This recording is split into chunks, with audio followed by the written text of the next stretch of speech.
बिस्मिल्लाहिर्रहमानिर्रहीम। अस्सलाम वालेकुम दोस्तों, वेलकम करता हूँ इमरान ऑफिशियल में। सऊदी अरब जाने वालों के लिए अच्छी खबर आ गई। सऊदी वजारत दाखिला की तरफ से तमाम एयरलाइन को सफरी हदायतनामा जारी कर दिया गया है। तो आप इंटरनेट पर जाके चेक कर सकते हैं कि PIA ने अपना शेड्यूल भी जारी कर दिया है। जो मेरे भाई सऊदी अरब जाना चाहते हैं, टिकट सऊदी अरब की बुक करवा सकते हैं। तो मुकम्मल डिटेल इसी वीडियो में आपके साथ शेयर करने से पहले अपने प्यारे से दोस्तों से गुजारिश करते हैं, वीडियो अच्छी लगी तो वीडियो को लाइक और चैनल को सब्सक्राइब करना मत भूलें, ताकि इस तरह की लेटेस्ट अपडेट सबसे पहले आप तक पहुंच जाए। जैसा कि आप भाइयों को मालूम है कि गागा के साथ जो जनरल बिलाल अकबर की मीटिंग हुई थी, उसमें कितने भी मुआहदे हो रहे थे वो स्टेप बाय स्टेप पूरे हो रहे हैं। इंशाल्लाह फ्लाइट ऑपरेशन जल्द बहाल होने वाला है। तो सऊदी वजारत दाखिला की तरफ से भी यही बोला गया।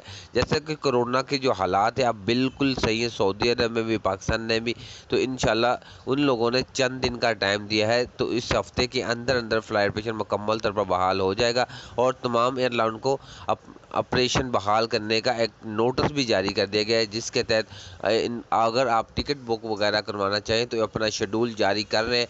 PIA ने अपना शेड्यूल जारी कर दिया, लेकिन दूसरी एयरलाइन ने अभी तक अपना शेड्यूल जारी नहीं किया।